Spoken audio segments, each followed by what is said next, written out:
Alrighty, well, welcome everybody. I will get started here as people continue to join in. Welcome to this ISCARSAH webinar today called Analysis to Action, which is focusing on current ISCARSAH initiatives.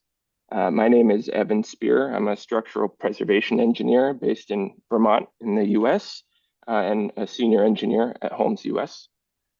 Today's webinar is brought to you by the ICMOS ISCARSAH Scientific Committee. While more people join, I'll briefly introduce our scientific committee here. ISCARSAH is the International Scientific Committee on the Analysis and Restoration of Structures of Architectural Heritage. It is a scientific committee of the International Council on Monuments and Sites, sometimes named within ICMOS the Heritage Structures Committee. We're an international group of engineers, architects, scientists, and educators dedicated to the restoration and care of our built heritage. We do focus mostly on the structural and technical aspects of conservation and architectural heritage. We have a very diverse board led by our President Paolo Lorenzo, and our Secretary General is Tom Morrison. The rest of the board here you can see on this slide.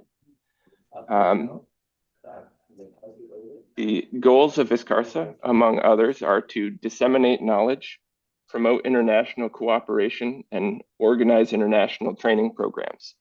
Another goal is to collaborate with other scientific committees, and we are happy to welcome speakers and members from a wide variety of ICMOS committees. ISCARSAH has published principles for the analysis, conservation, and structural restoration of architectural heritage in about 3-page long seminal document, which is available for free in 10 languages on our website, and we highly recommend that you check this out. Much more in-depth guidelines for the analysis and restoration of heritage structures are also available online. We publish newsletters and a bulletin, organize a few webinars each year, and all of these can be found either on our website or hosted on our YouTube channel. We also organize workshops. The latest ones have been in Korea, Japan, Romania, and most recently in Lausanne, Switzerland, which we hosted as part of the SAC conference. Thank you again to the SAC community for organizing this. Finally, I want to acknowledge that this webinar was made possible by several people, including and especially the ISCARSAH Webinars Committee, which is Nicoletta Bianchini, Steve Kelly, Tim Michiels, Tom Morrison, our ISCARSAH President Paolo Lorenzo, and also to our expert ISCARSAH member Laura Pecchioli, who's an architect and PhD working at TU Vienna, focusing on archaeology seismology, and she's helping on the back end today with the Q&A session that we will have. You can reach us at iscarsah@gmail.com up on the screen here. Follow us on Facebook or find us on our website. So that brings us today to our webinar, Analysis to Action, which is a little different from our typical deep dives in specific preservation or technical topics.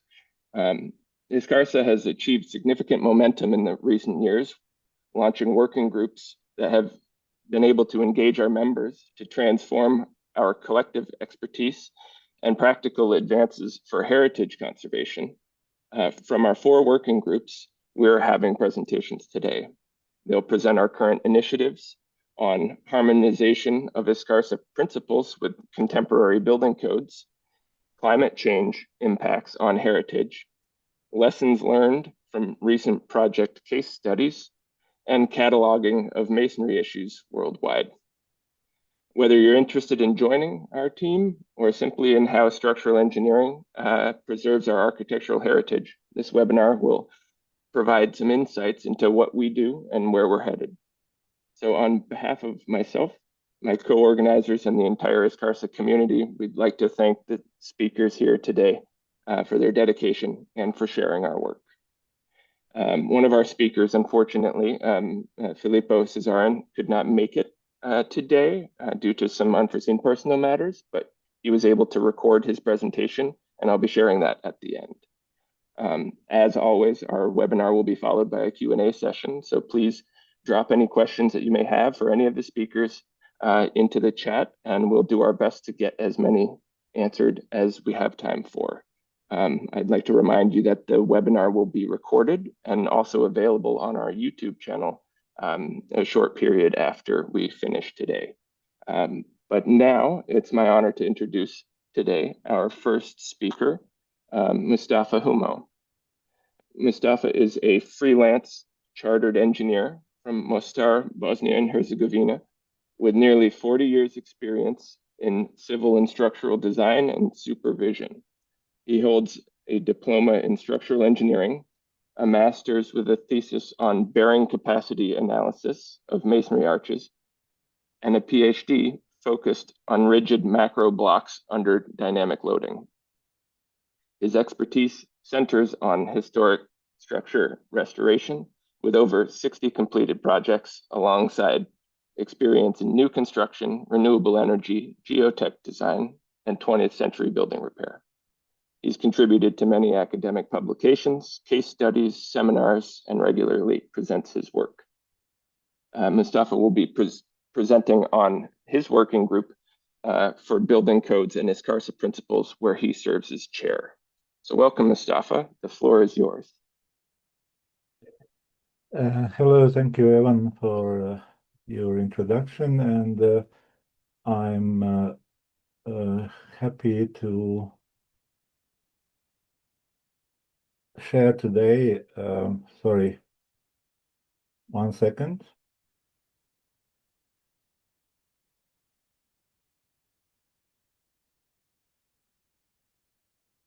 Okay, I hope you can see my screen. Okay, fine, thank you.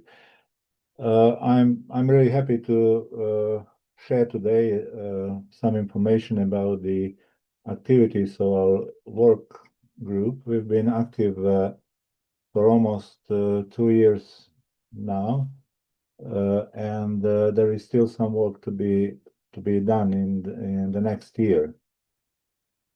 It's all about actually about the harmonization of safety issues between the building codes, the expression that represents here the codes for new structures, and the ISCARSAH principles representing the approaches for the assessment of historic structures.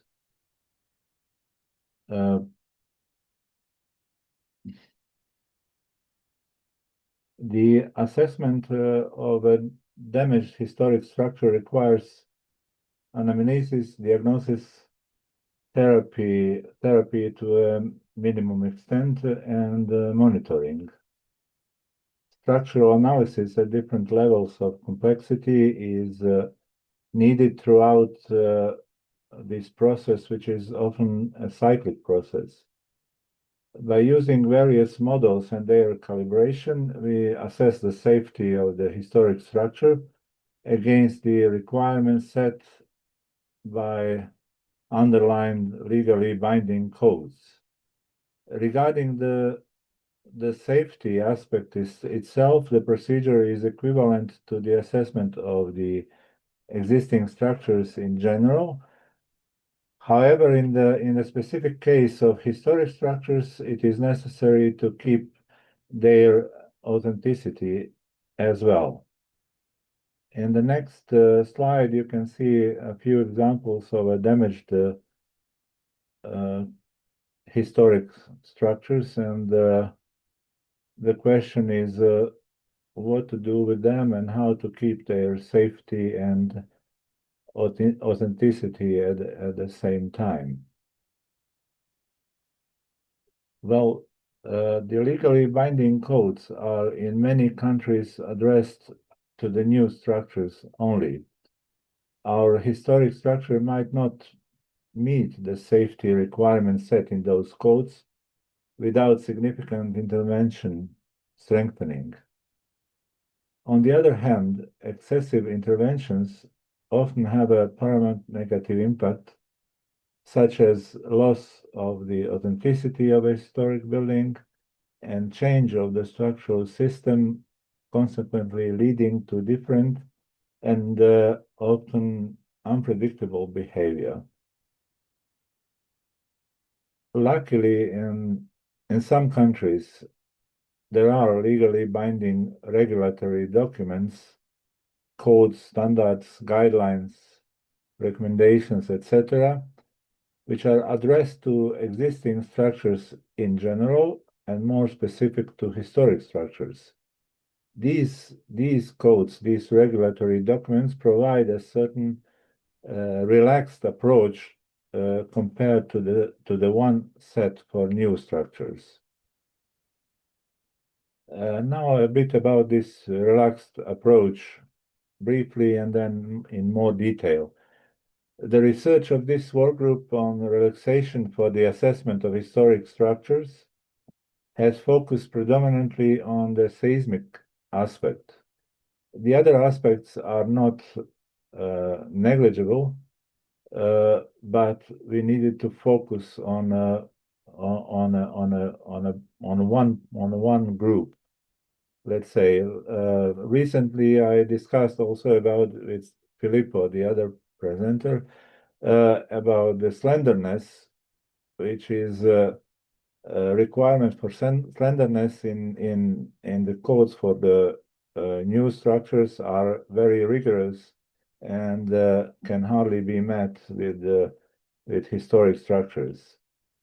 According to regulatory documents in some countries, the relaxed approach refers to the following issues: relaxation on the demand side, on the capacity side, related to performance objectives, and by partial strengthening. One has to know that relaxation possibilities are subject to limitations, which really need to be carefully checked before applying them. In some more detail, on the demand side, the relaxation may be on seismic forces or the earthquake return period to be considered.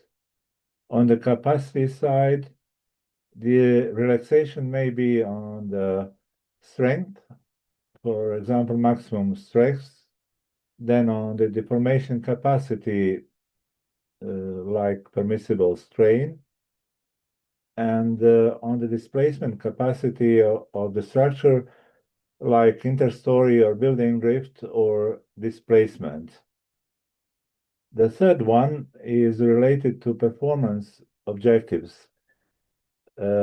Some specific performance targets for historic buildings are set related, for example, to risk categories 1, 2, 3, 1, 2, 3, 4, and damage levels acceptable. These targets are, in these regulatory documents, permitted to vary as a function of occupancy type or designation, and they are permitted to vary as a function of limitations placed on the number of occupants in the building. The fourth one is related to partial strengthening. Some documents are allowing for partial strengthening, meaning that mitigation of vulnerabilities can be prioritized and implemented gradually over time. This is very useful in case of lack of full funding or some social issues like displacement of the tenants of the building and partially or fully. Our work group at present has 35 active members and 19 observers, and the activities are still ongoing, expected to be finalized with recommendations. How did we get to this point? We started at the end of 2023. In 2024, an online survey was performed with more than 80 experts participating, and the questions were about the approaches for seismic assessment of historic structures, authorities' codes and recommendations or guidelines, then about the need for harmonization of building codes and ISCARSAH principles, concerning the safety level of historic structures. And part of the questions was related to safety of historic structures against other loads or actions. In this year, by September, we analyzed 20 regulatory documents that are related to the existing structures, historic structures, or both of them. Each report on the regulatory documents is giving an insight on general information, scope, and type of document, ethos, relaxation possibilities, quality control, safety, and reporting given in the document, and what is said about the emergency stabilization. These reports refer to the documents from 9 individual countries: Croatia, Greece, Iran, Italy, Japan, Romania, Switzerland, Turkey, and the USA. One report refers to the EU document applicable here in Bosnia and Herzegovina and also elsewhere. And 3 reports refer to the international documents. So here you can see 9 plus 1, 10, and 3 is 13. We have 20, which means that there are more than one documents in some analyzed from some countries. We are now at the final phase, which should come out with the recommendations, and they are meant to provide support to engineers with the assessment of historic structures, considering the safety and the authenticity issues. More specifically, this support is in the following aspects. When you're struggling with codes for new structures, when these are required for all structures, and you should have an overview of possibilities used in different countries, and this recommendation should support be support for changes or improvements to the codes in in their own countries. With this, I would like to end my presentation, and I'd like to thank you very much for your attention.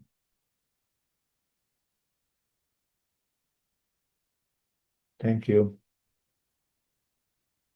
Thank you, Mustafa.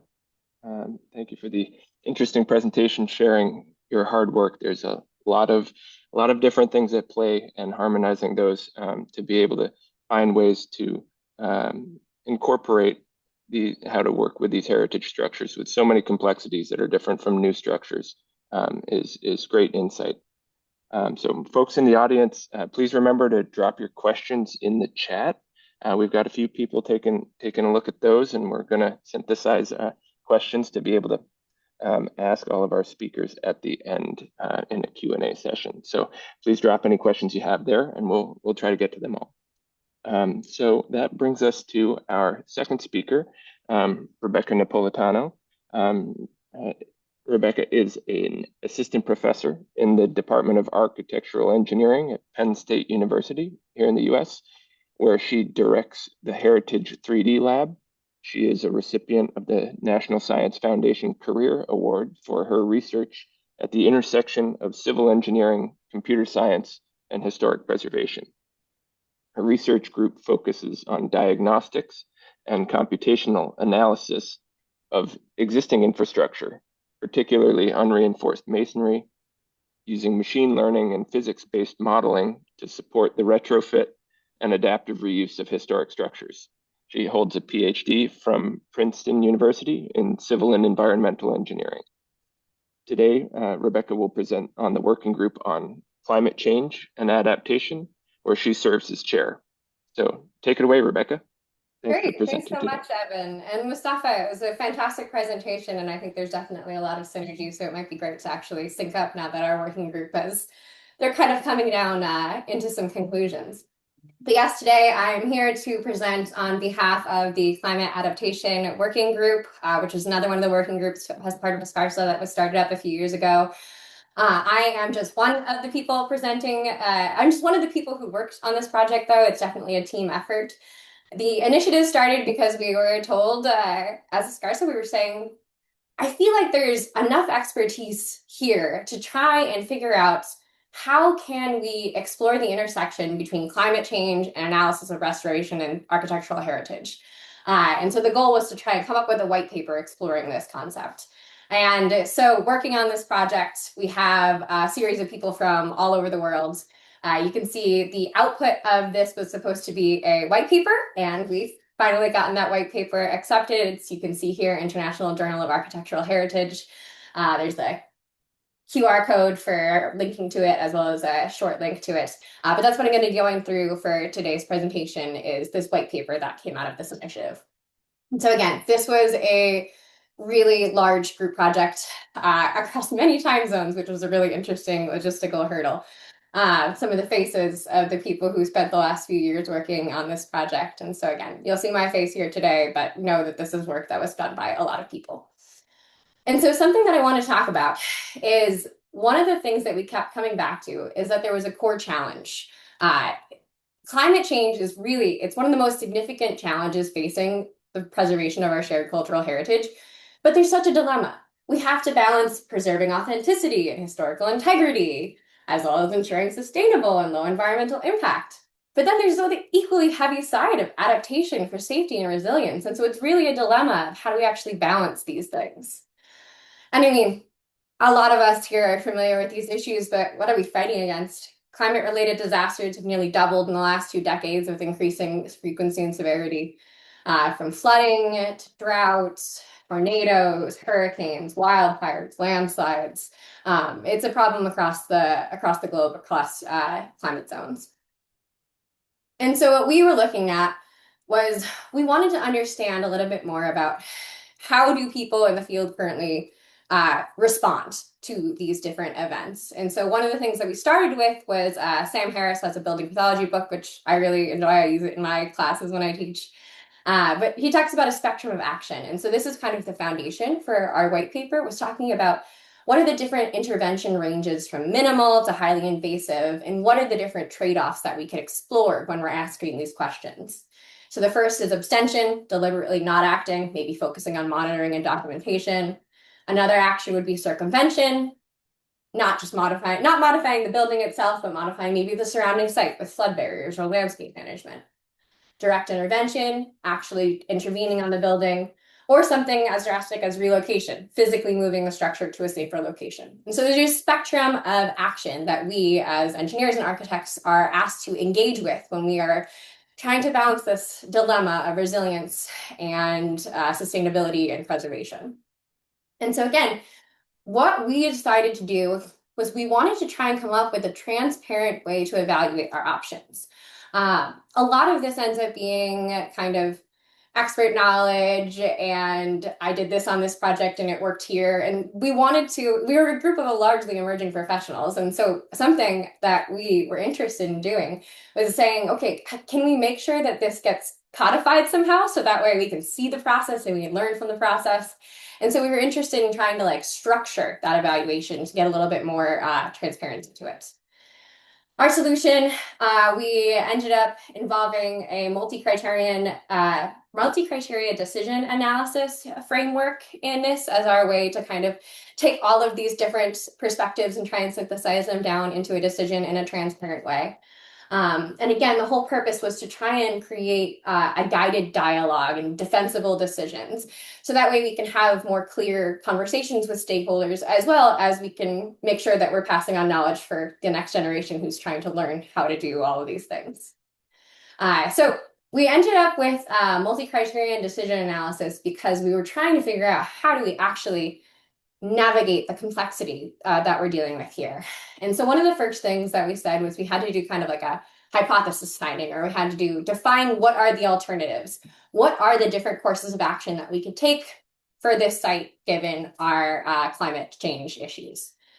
The next thing was we as a group came up with, okay, So if these are the alternatives that are on the table, how do we determine the key factors for evaluation? What are the bars that we need to be measuring each of these alternatives against for historical integrity, for cost, for safety and community value? And so we tried to sit down and define what were these criteria that we needed to be holding this against. After this, we came up with a weighting and scoring system, figuring out these are very qualitative things. Is there a way that we can try and put some type of metrics on this? Again, even if it's a range, if it's not a direct number, is there a way to communicate where we are falling on a spectrum of these different criteria? And then taking those weights and scoring and then using them for an aggregation and ranking system. And so when we were looking at our evaluation for this, we came up with 5 pillars that we decided to kind of dive into specifically. And our framework assesses every potential intervention against those 5 core categories. So there's conservation, where we're looking at the impact on authenticity, historical value, integrity, resilience, the effectiveness against hazards, durability, and adaptability. Sustainability, in terms of resource use, carbon footprint, long-term environmental impacts, feasibility for cost, regulatory compliance, as well as sociocultural impact. What is the community acceptance of this? What's the educational value? What's the economic impact? And so we tried to come up with ways that we could structure the dialogue. So for each of these categories, our framework ended up coming up with specific questions to try and guide the evaluation. The idea behind these questions is not to be the end-all be-all list of what you should be talking about, but just to force a detailed view of the impacts and to make sure that there's no bias coming into the project of, okay, I only look at the conservation things. No, we want everyone to be looking across all of these different avenues. And so some of the questions for conservation: how does the intervention affect the original fabric? We have questions, a series of questions under resilience about the different climate threats. A series of questions for people to answer about sustainability, feasibility, and sociocultural impact. And again, the whole purpose of this is not to be the exhaustive, expansive list of questions, but it's just to figure out how can we structure a dialogue to make sure all of the key questions get in there. And the way that this works in our paper is we kind of came up with a framework for this. And so we really emphasize that this is not a rigid calculator. These are all values that you're assigning with explanations, but this is all supposed to be just part of a dialogue process. It's not a rigid calculator. And so the idea is to get a team around a table to actually come up with what are your intervention strategies. Once you have those intervention strategies, it's time to take a look at, okay, how does each of us actually think that this intervention strategy scores against the criteria here? Once you do that, you can have a structured dialogue about scores and reasoning, so that way you can understand why certain people rank certain things as maybe this is not actually as sustainable as we thought, or maybe this is not actually preserving the integrity in the same way that we thought. Again, just to make sure that the right questions are coming up at the right time and that all the stakeholders at the table get to have their opinions heard. And then after that, doing some kind of consensus building. Again, this is not a rigid calculator, so it doesn't end up being whatever the highest number is the one that you should be using. It's meant just to force an analysis of the trade-offs and try and agree on the best path. So once we came up with this framework, we looked at 2 case studies. So the first case study that we looked at was one for flood management. And so the scenario was just a generic historic structure faces an increasing flood risk. So the first option that we considered with our framework was circumvention, so to protect the building in place. So what this would look like in our scenario is we said, okay, maybe we can build flood barriers or use nature-based solutions like restoring wetlands to do some of this circumvention. When we kind of went through our questions, we saw that the pros of this method would be it preserves historical context and it can be highly sustainable. Some of the cons were that maybe if those floods are actually getting a lot more aggressive, this isn't going to be sufficient for those. Or maybe if the landscape is really a huge part of the heritage, doing something nature-based or putting flood barriers in might alter the integrity in another way. And so we went through our series of questions, and if you're interested in the nitty-gritty, we have the table with all of our scoring, with our explanation of how we got our scoring in the actual paper. And what you can see here is we had started trying to come up with scores, and very quickly we ended up saying, no, it's not a score, it's more of a score range. And then we tried to explain kind of where we came down on those. And so there's this table for every single type of intervention that we looked at. And so we had one table for circumvention, and then we did another for relocation, which is moving the entire structure to higher ground. Pros, it should guarantee safety from flooding if you're doing it this way. Cons, it's very expensive. There's a loss of authenticity and context for the site. And so those are things that get weighted heavily in that the impacts of the heritage section there in our framework. Another case study that we examined in the paper was fire management, looking at a heritage building at risk from wildfires. The first option that we looked at for our framework was a mitigation and internal suppression system. So looking at installing a modern sprinkler system in our building. So pros would be that it's highly effective at stopping an internal fire. Cons were that it could be invasive to historic fabric, or there could be potential water damage if there's like a fluke where it turns on and it doesn't even have, like there was smoke, but it wasn't actually a fire. Additionally, there could be visible aesthetic impact that you're looking at there. And the option B that we considered, again, we made a table for each of these with all of our scores with circumvention, circumvention being external prevention. And so we looked at, okay, how could we create buffer zones using maybe fire-resistant plants around these sites? And so pros, it's not invasive to the building and it can actually have some ecological benefits, which is great. Cons, it's less effective against definitely less effective against internal fires, but it also can be less effective against embers. And it also requires constant maintenance to make sure that what you're creating as a solution doesn't end up being a liability on the back end. If you're interested in the tables, the numbers, the scoring, and everything else, please see our paper. Again, there'll be a QR code for it at the end. But our real takeaways from this was, something that I think all of us understand. There's no one-size-fits-all solution for climate adaptation. Every site is unique. This is something that everyone in this group, I think, understands. You have to understand the context of a site. And so all we are trying to do by creating this framework is just to create a structured multi-criteria way to make these decisions more transparent, to take something that a lot of us were already doing and just lay it out on the table so that way other people can engage in this discussion as well as learn from what we're doing. The process always has to involve interdisciplinary collaboration and stakeholder dialogue. And again, I think this is something that people in the heritage preservation world are always very familiar with, is getting all those stakeholders around the table. But again, having these 5 pillars and making sure like the educational impacts and the socioeconomic impacts are on that framework makes you say, oh, do we have the right people around the table to answer all of these questions? Do we have the right expertise in this group? It's also an ultimate goal of trying to figure out how do we preserve the past and protect the future. We want to preserve all cultural heritage, but we don't want to put people at risk for climate disasters that are impending and getting worse every year. And so we really have to think carefully about what is our role as engineers or architects who are working with these historic fabrics. And then again, we were really interested in trying to figure out how can we create this transparent and defensible decision. So after this, the working group, we sat together and we tried to figure out, okay, what is the path forward? What are some priorities in research that we should be looking at?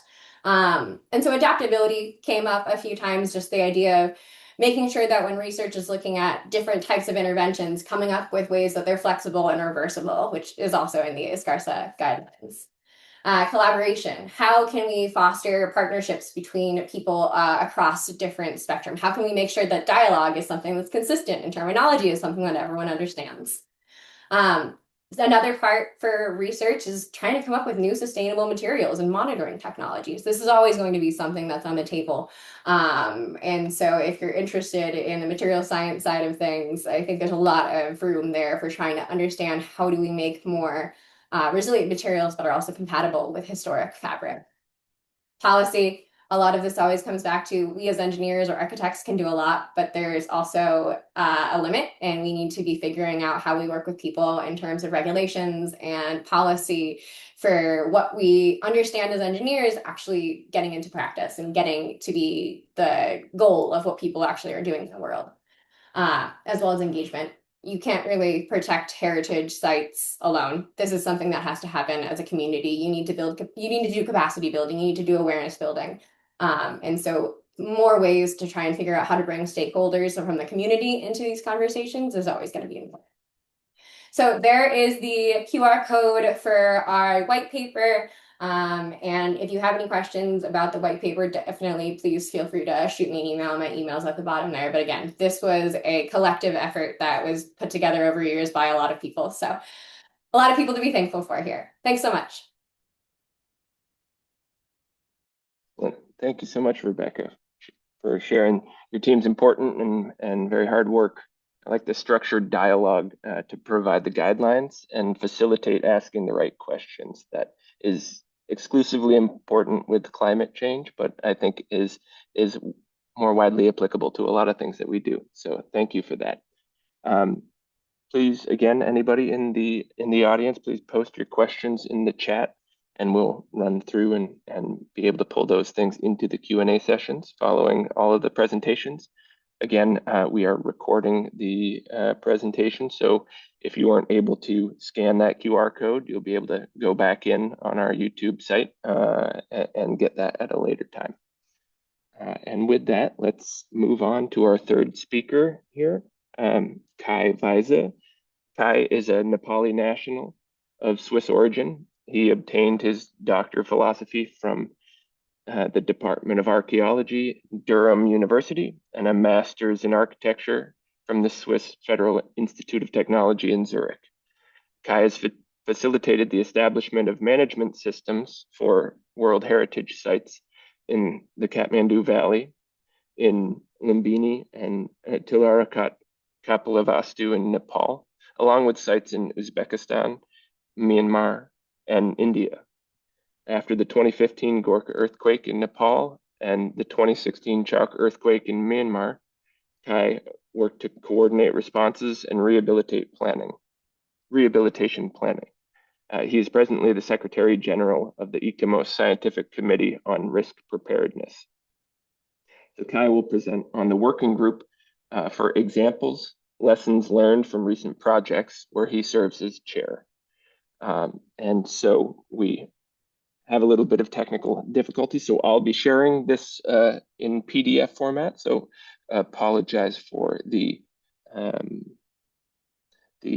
hiccup from this end, but I will get this shared, and you just let me know, Kai, when you need new slides. Thank you. Yes, greetings from Kathmandu.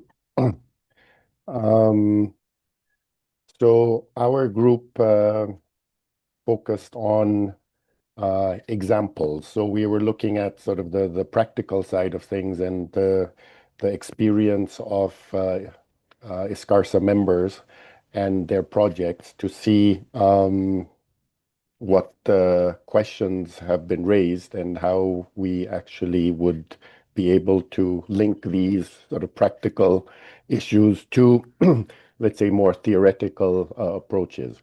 The next slide, please.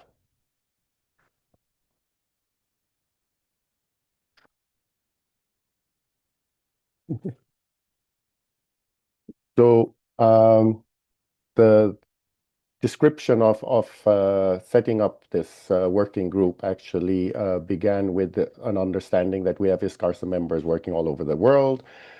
We have a lot of a wealth of knowledge and experience, and how do we actually ensure that all this can be shared, linking it really to the practical experiences of implementing projects, and what are sort of, analyzing the projects and seeing what were the issues that arose in the implementation process, and then to discuss this within our group and look at sort of the lessons learned, and also see how the different, there were always different opinions on certain things.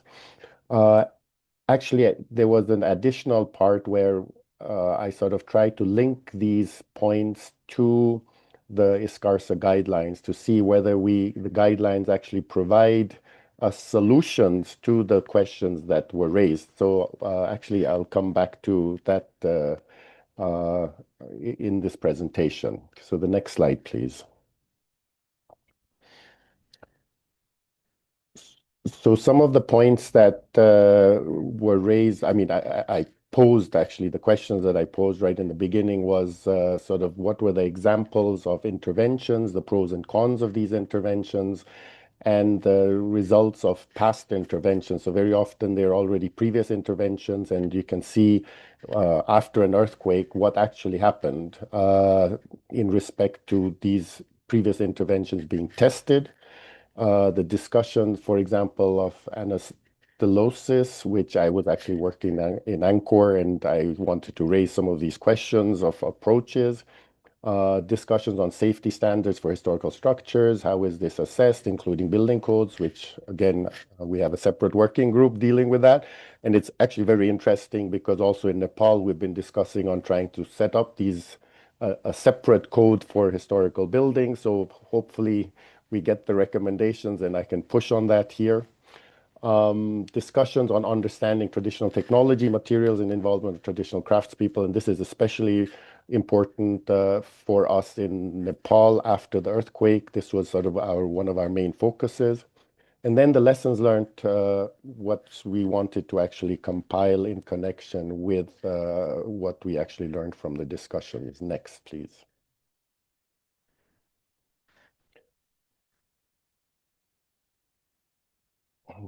Sorry, I should have sent the PPT. So we had, this is the list of our working group.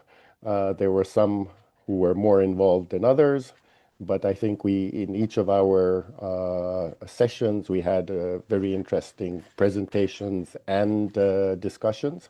I will not go through all the names, but thank you for all those who contributed to the working group activities.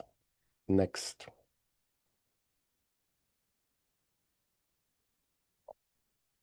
And we had 9 examples, which were very nicely scattered around, well, North America, Africa, Europe, and Asia.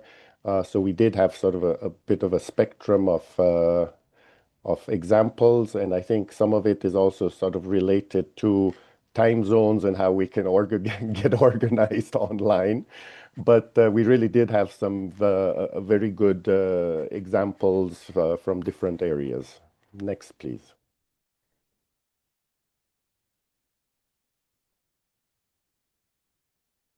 So the 9 examples that were presented, I won't, I won't be, of course, discussing it in detail, but from these 9 examples that were presented, I took from the notes the main questions or issues that were raised in connection with the different examples, and we really had some very interesting discussions. We had from Khalid and Satwant, we had an example of a site in Morocco after the earthquake, the 2023 earthquake. We had a very interesting example of the public bath number 7 from Donald. And I think, again, it was different scales and different examples, which again provided a whole spectrum of issues that were raised. Then Ivan came in with lots of different examples, especially from the Northern Caucasus, and he had a lot of questions, and I think he was one of the ones who was very much involved in the discussions.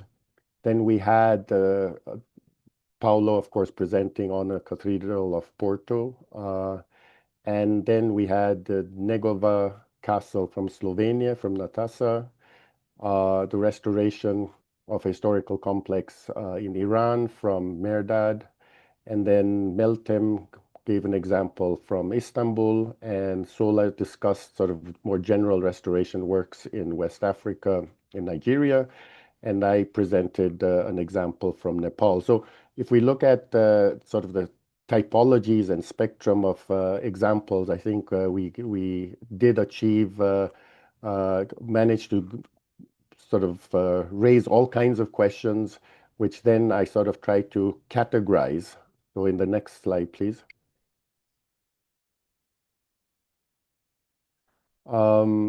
And here, this is sort of the table of the questions. I'll be actually talking about this slightly more in detail and raising the questions in connection with how these are not being addressed through our guidelines. So just the main titles, I mean, value and change, linked to materials, linked to the context, and then we have legal provisions and practice, knowledge and skills, and appropriate interventions. So I sort of categorized most of the questions that were raised into these groups. So I'd like to just quickly go through each of these sort of main questions that were raised to see whether, and I sort of went through um, the guidelines to see whether these were being discussed. And all these questions, I think, are probably questions that most of us have uh, sort of been confronted with. And this, of course, will also require further discussions. But it's already good to really understand what are the things that we're sort of grappling with whenever we get involved with these kind of projects. So next slide, please.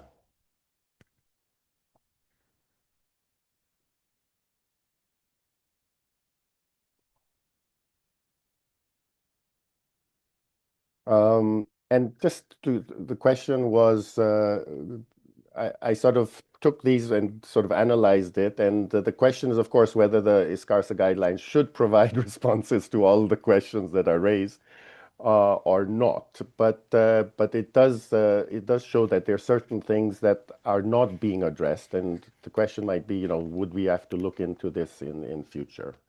Next slide, please.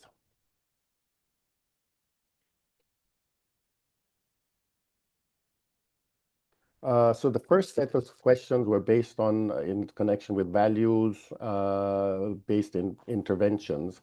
And so in connection with where does the value lie, can we protect these elements while other parts are being changed? So just sort of looking at ensuring that we understand where the value is and that these elements that are of value are protected. And I think this is clearly also understood, and the guidelines also points this out.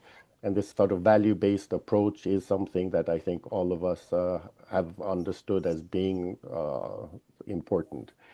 But then addressing different historic layers, then this already becomes slightly more complicated. So if we have, different layers of history within the structure, the question is again, how do we actually address this? This question again came up several times.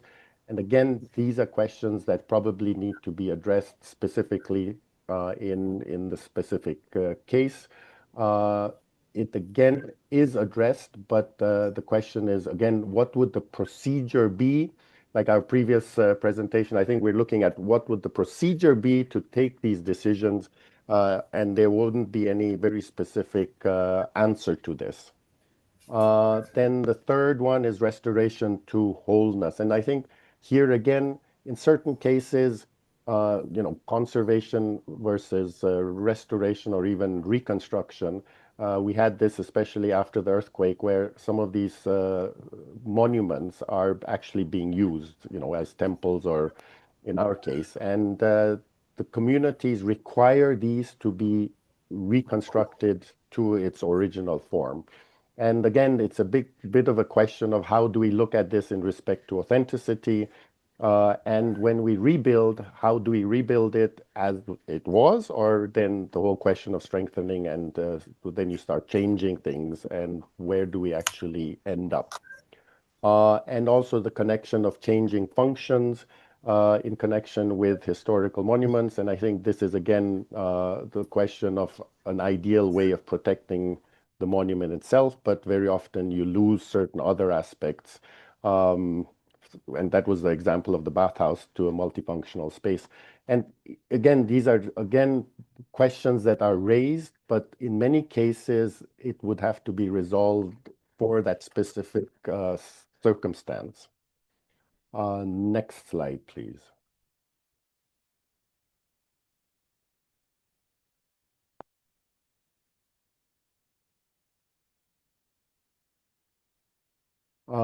In connection with materials, I think this is again a very important question where how do we actually use modern technology and materials within a historical structure, possibly to strengthen or stabilize?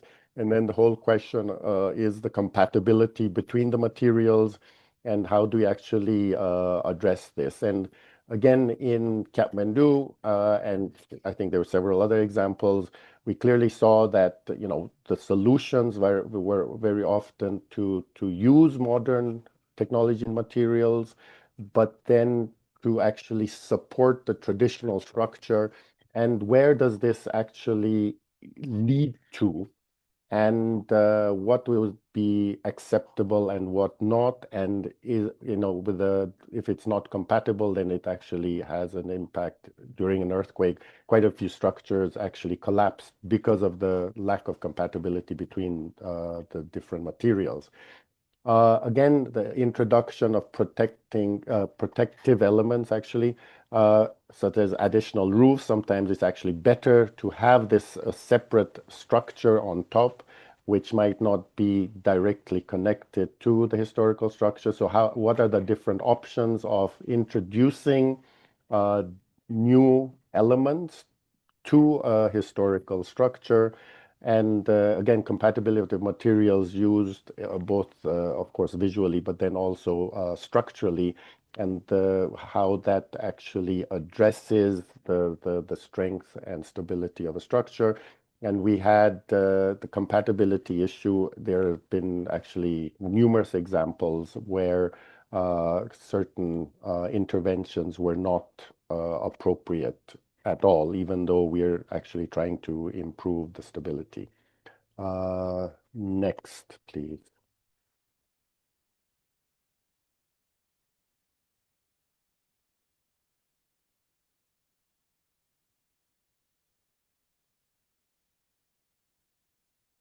Then the context itself, one was in connection with ground stability and the foundations, in connection with slope stability and stabilizing the surrounding areas. Is that acceptable? To what degree? And again, the whole question of moving the structure, I think that was also discussed in the previous presentation. But then the question was, what is it actually that you're trying to protect, and whether the context is also important. And again, this is a decision that needs to be taken specifically for the specific circumstance. Addressing climate change, well, I guess the previous presentation provided us with some way of addressing this issue. And again, it is a question of not finding specific solutions, but providing procedures of how to assess a circumstance. And I think this is something that we again look at. And I think, again, the previous presentation clearly stated, that we need to address a situation through a procedure of analyzing things. And maybe with the guidelines, sometimes we need to sort of introduce procedures instead of specifying how it is to be done, which is again something that might be require further discussion. And then in connection with vulnerability to natural hazards, the whole question of vulnerability versus the impact, especially of natural hazards. As soon as you start changing that vulnerability, it impacts the authenticity, but then how do you actually address it? Again, it's slightly more linked to the climate change discussion, but specifically to specific hazards, this would again need to be addressed with a kind of an understanding of how much change would be allowed to, and what are the elements that we are actually trying to protect. Next, please.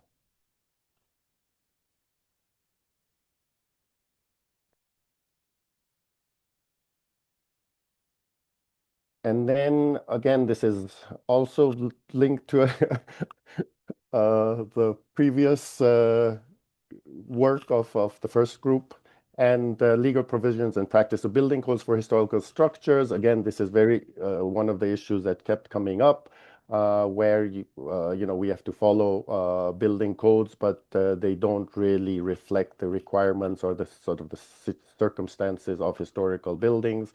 How do we deal with this? And it's great that we have another group working on this, and it will be really exciting to really find some procedures to address this. Then the other question that was raised, which is actually interesting, performance over long periods. If a structure has performed well over the past century, if you're restoring it,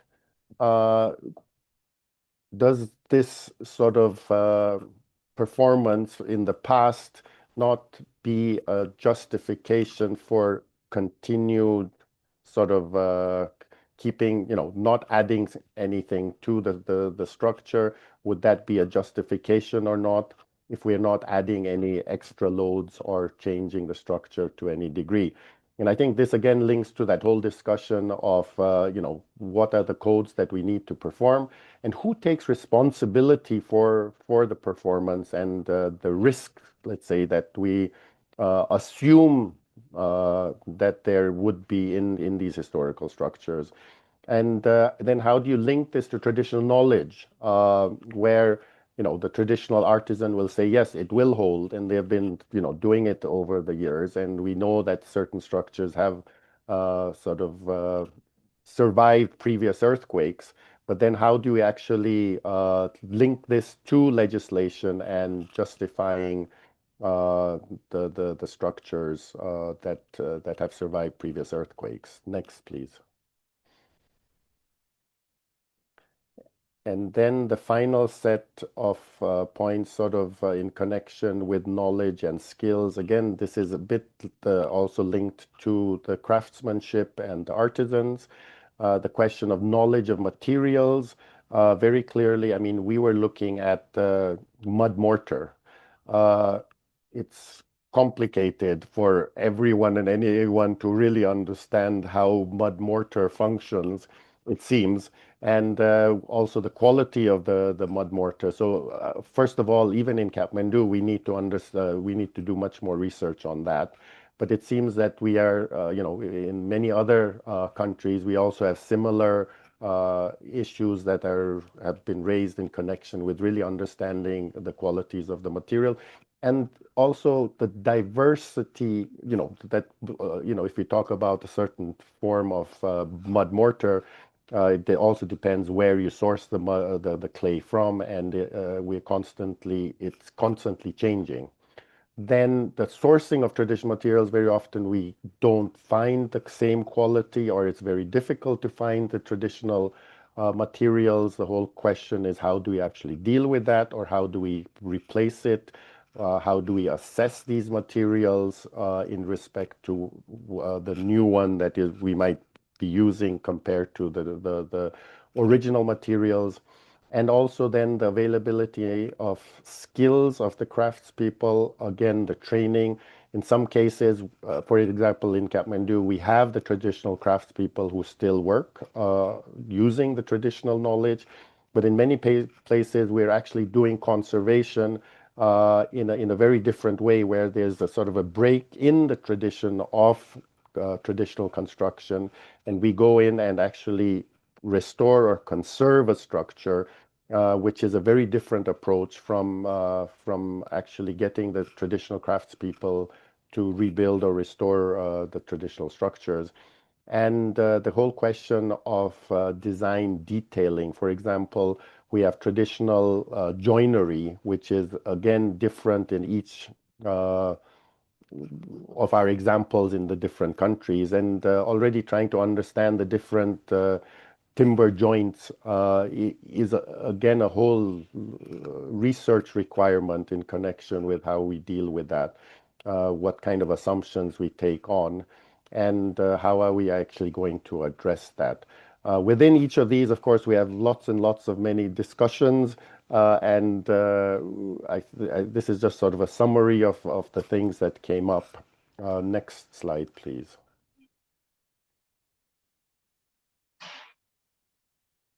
Oh, there's one more, sorry. And then the question of appropriate interventions, which was in connection with maintenance and deterioration, And well, this is already, and then are sort of changes, if they're non-visible, changes acceptable in connection with authenticity, and the whole question of retaining maximum of the original structure, and how, what is acceptable and what not. So this is more in connection with your interventions, what are acceptable interventions and what are not acceptable interventions. And again, here, the whole discussion authenticity, it keeps going around exactly with these questions that are raised, where again, it depends on how we deal with it in the respective circumstances, but then also what are sort of the norms that we are using in connection with the specific structure. Next, please.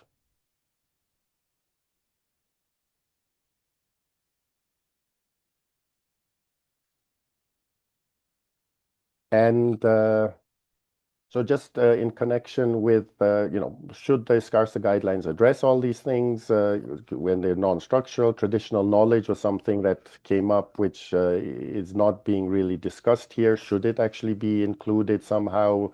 And question of detailing impact on structures, knowledge of traditional materials, or would we actually, some of these questions that have been raised, can we find other sources or documents or procedures that can be used to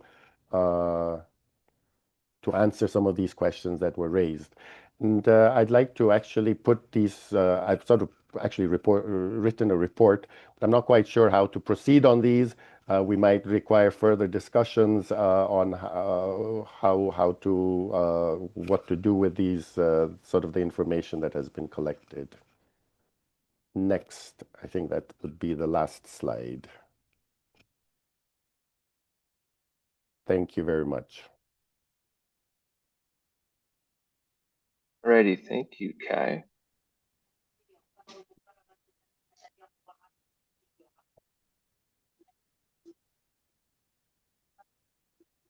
Thanks for sharing your team's hard work and thoughtful reflection on past projects. It's very important in our field to always reflect and look back on our previous projects to make sure that we are considering all of the different facets of these complex things and moving forward in the best, most thoughtful direction as our field is constantly evolving.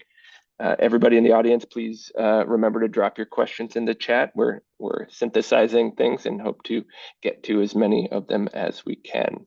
That brings us to our fourth and final presentation for today with the speaker of Filippo Cesarin. Again, unfortunately, he could not make it today, but he was kind enough to record his presentation earlier, and I will do my best to share that from my screen here. So Filippo is the CEO of XPin Lab in Italy, active in the field of structural investigations and structural health monitoring. He is also founder of R-Struct engineering company in Padua, Italy. He is a research collaborator at the Department of Civil, Architectural, and Environmental Engineering at University of Padua. He's author of over 80 scientific papers published in journals and conferences, and his research interests are related to experimental activities, structural health monitoring, and site diagnostics, focusing on monuments and cultural heritage buildings, of course. Filippo holds a PhD in modeling, preservation, and control of materials from the University of Trento and Padua. Filippo will present on the working group on World Catalog of Masonry Types, where he serves as chair.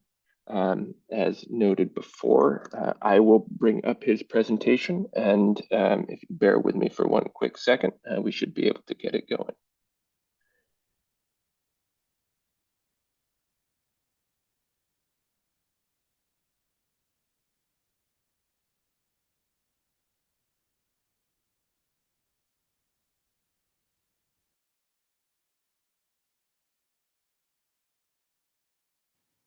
Good afternoon, everybody.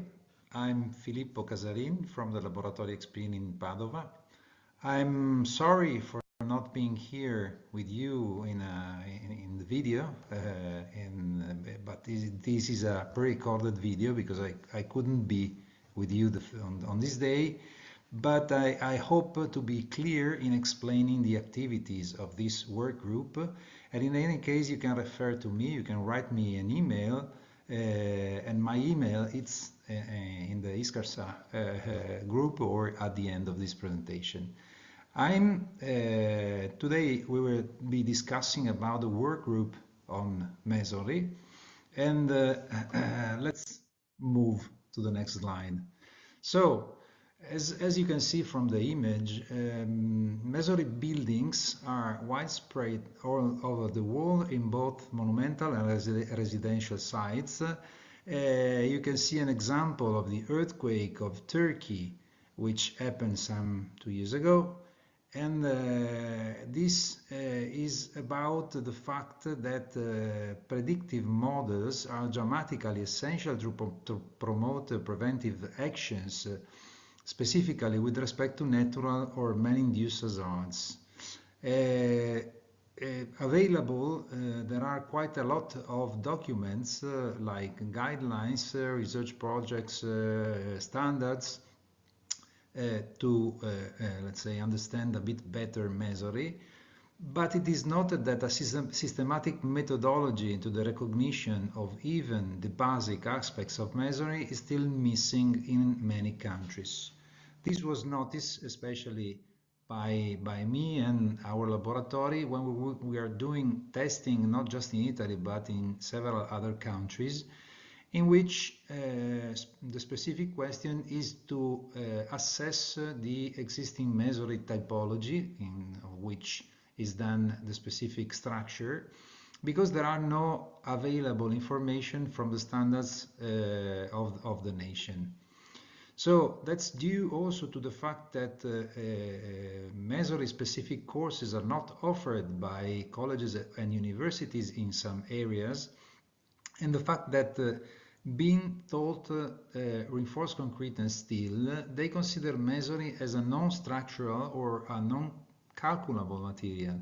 So basically, when calculation is needed, they try to bring Masonry to some schemes of behavior they know, like concrete frame, with not so good outcomes. So basically, we notice that poor knowledge of existing traditional materials often leads to over-intervention, and basically this is in contrast with the principles of ISCARSAH. So the majority of codes which are used for calculating Masonry are fitted for new Masonry buildings with all of the prescriptions for new buildings, thickness and so on. So one issue is slenderness, for example. When we try to make an assessment of an existing building, it always has problems with the slenderness ratio, because this is a parameter that you can govern in terms of new structure, but you cannot in existing structure. Say more slender, build more slender than those done today. NDT and MDT tests are quite available nowadays, can be appropriate alternatives for the on-site characterization of Masonry, but sometimes they are not known applied or even known by several practitioners worldwide. And so in such a context, with such vast amount of Masonry constructions, methods reliable and approaches reliable for the definition and for the determination of mechanical characteristics of Masonry are quite a relevant topic. So that is basically a recap of what was already said. So Masonry is not so known as it should. When it is calculated, we basically are forced to use new codes or codes for new Masonry structures, and so this is the reason why this work group Masonry on Mesori was born, because it is worth exploring the available codes and recommendations available in some countries, suitable for existing Mesori structure, so to check them, to elaborate them, and to disseminate to the public, especially the professional ones who are doing the, let's say, the assessment and the biggest part of the work in the real world.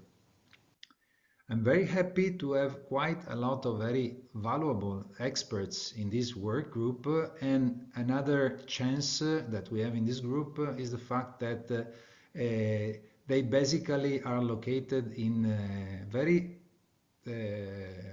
different positions, so we can have first-hand information about standards produced in their own countries. Timing. We are now at the end of the second year of activities, so at the end of 2024, so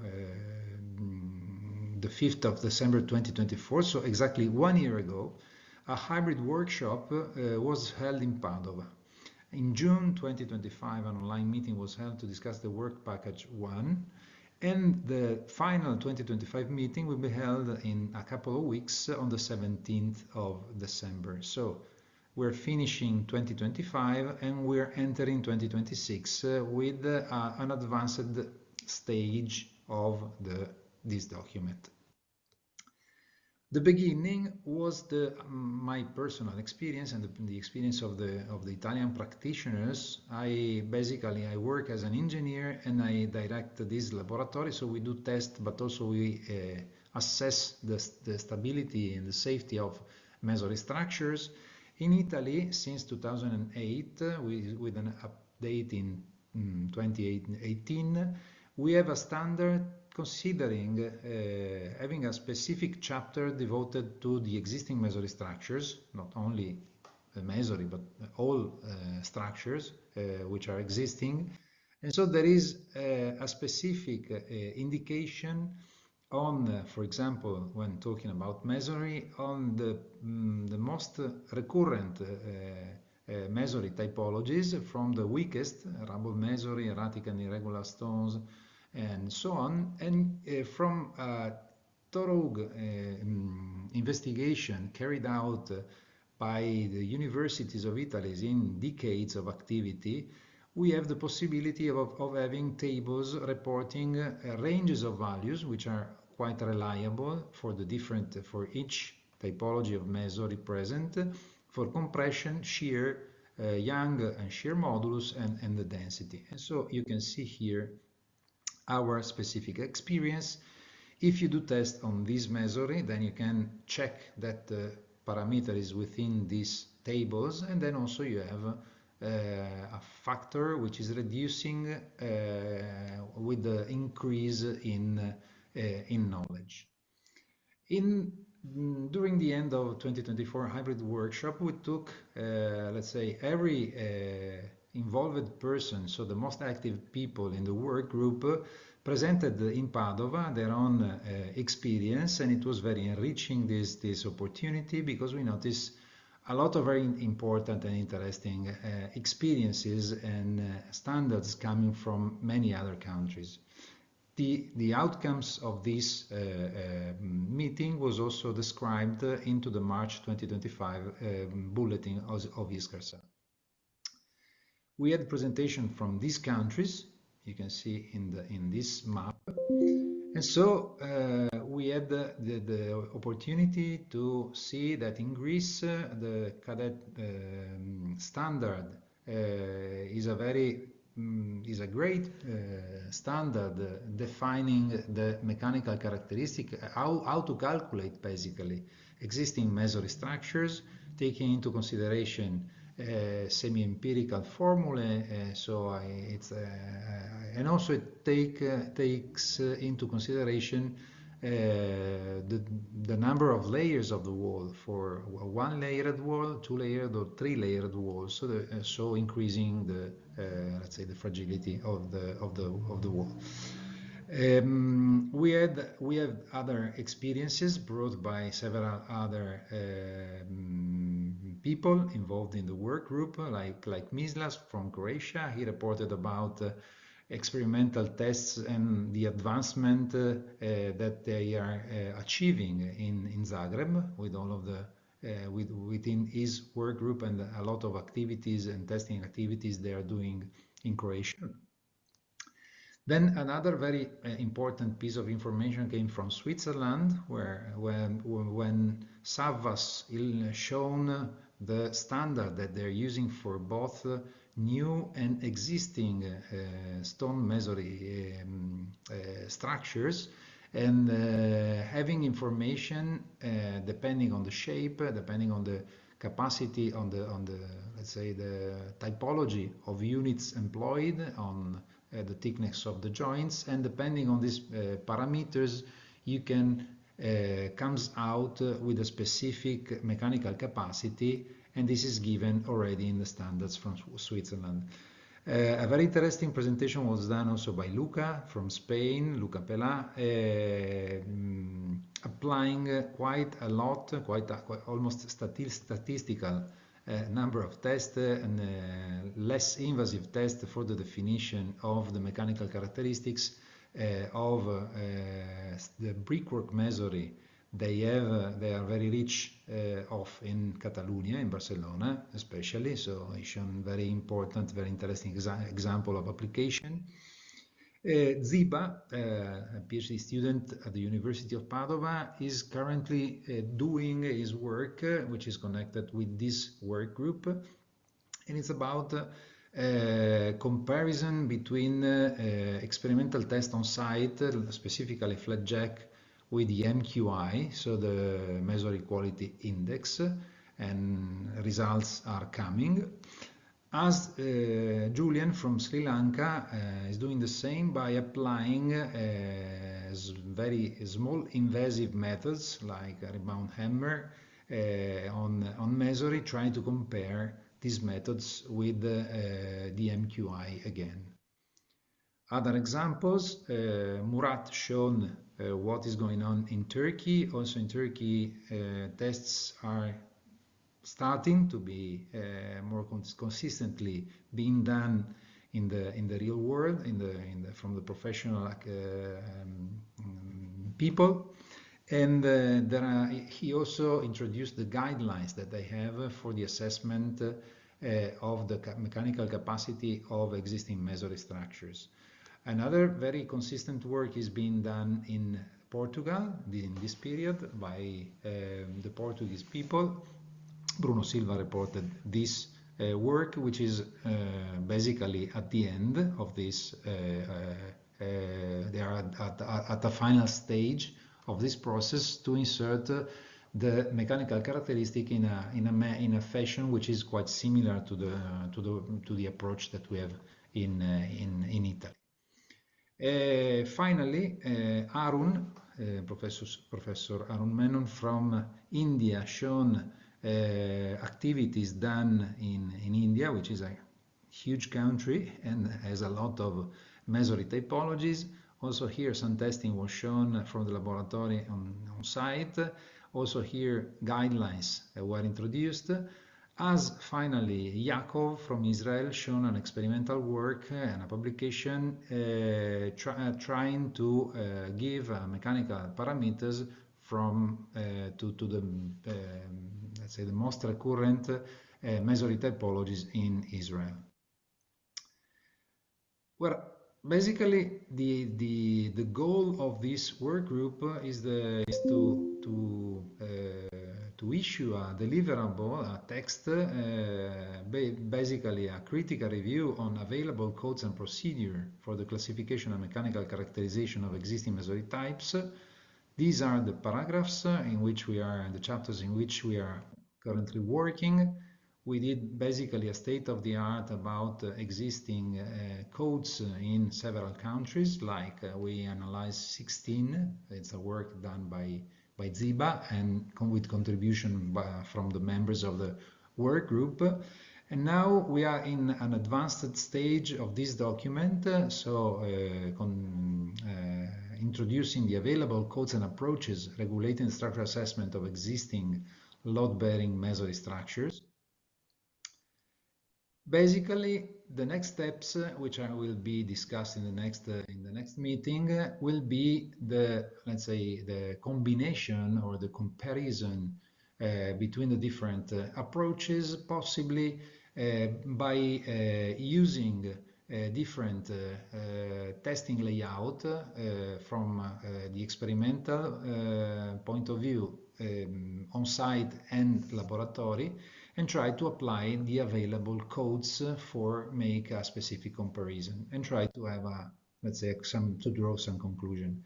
Finally, sorry for taking a bit longer time, we want to also give some information about the available and usable and advisable methodologies for characterization of mesory structure, from the MDTs to the destructive tests, as possibly an annex to this deliverable one. And we are still working on this. We will be start to work on this from the next meeting for the whole 2026. That's what we intend to do. So thank you very much for your time. I hope you enjoy this webinar. Thank you, Ivan, and see you soon. If for any question, please write. Bye bye.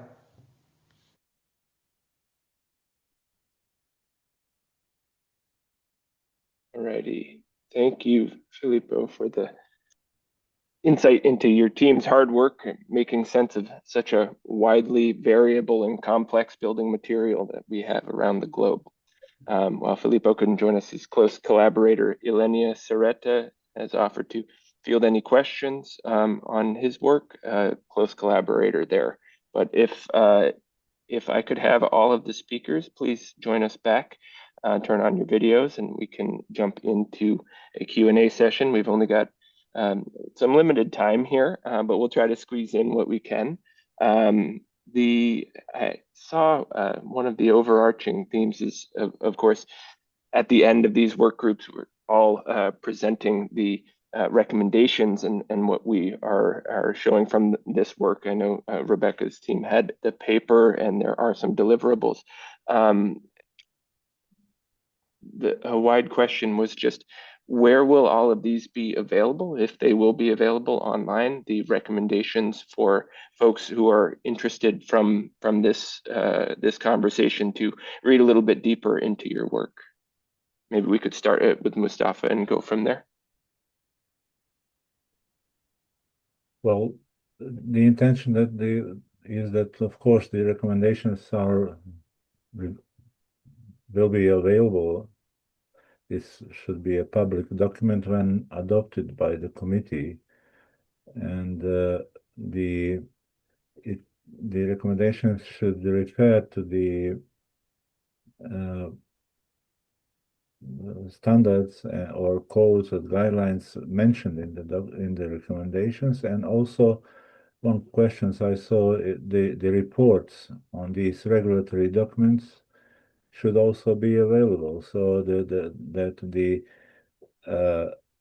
reader has the full information how to implement let's say a more relaxed approach, and how to struggle with the legally binding situation in his or her country. We are in the final phase, so let's wait till the end of our work. I think we can also say we can stay tuned to ISCARSAH's social medias and things like that. We will just as the results are coming out, we will try to make them as widely known as we can. I think also, in the sake of time, maybe we touch back on Rebecca's comment, of course, of seeing other presentations that you envision some synergies there. And Kai also recommend there's a lot of overlapping themes. But after these recommendations, like going into deliverables, what do we envision for cross collaboration of harmonizing with building codes, but also addressing climate change, and how do we kind of put that into action, the next step with the stakeholders at play? That was a long question. Is that just for my group, Evan? I think that's more of a discussion, a general topic, and maybe you could get us started. Yeah, I mean, I think that it's just all of this is about getting the right people around the table. And I know that there's been a lot of discussion about terminology in the chat with how we're defining things in this and the idea of authenticity and how that's a minefield of a term. And I mean, I think the whole point of what we're doing here is it's just about getting people around the table to have the conversation. And so maybe authenticity isn't the right word that we could be using. And so in the paper, I was looking back over our wording, and we actually did specifically talk about significance. We use significance and we use value. And so those are the words that Doug was saying instead of authenticity. And so these are really good points that I wish we had had before, but now we're learning now.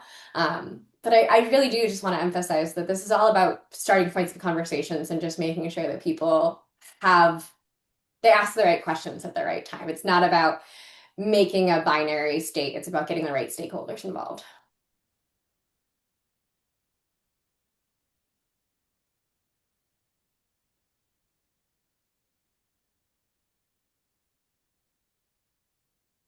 All right, and one other topic on that is just touching to Kai's presentation.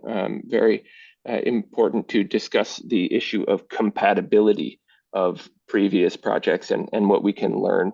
We were wondering if you envision taking this rubric of analyzing these lessons learned from past projects and opening it up to a wider audience of looking at different projects and how we could further learn from our collective experience, and just continue to look at past projects for that compatibility issue and make sure that we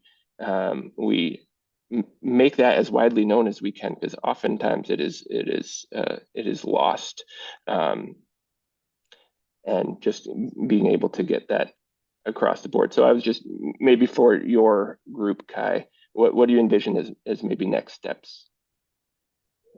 I think it would be good to actually discuss these points again within the group, and I'm not quite sure, what kind of a feedback we'd be getting, and whether there are certain changes to the formulation of how the things were presented. I did sort of put it together based on the presentations, but then it might need to be reviewed. What is, of course, it would be great if this could somehow be open to everyone, and people could actually contribute and say whether they also had the same questions, and whether they could actually add issues to these discussions. And also, how are we going to move forward in actually finding solutions to it? And I think what was interesting with the previous, all the other presentations as well, was that it's you don't really have solutions very often, and we need to find procedures of how best to come to a conclusion in a specific circumstance, and what would these procedures be. And of course, the example of the climate change example, I think, is great, because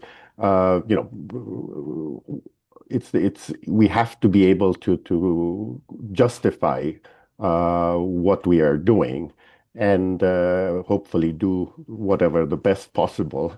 And so I think the next step would be, first of all, clarify whether there'd be more questions, but also then how do we actually answer these questions, whether there are clear solutions based on previous documents, or whether we try to set up procedures. I think that would be really exciting to discuss further. Yeah. Yeah, and that also comes back to that topic of a lot of people always think that the building that has always stood.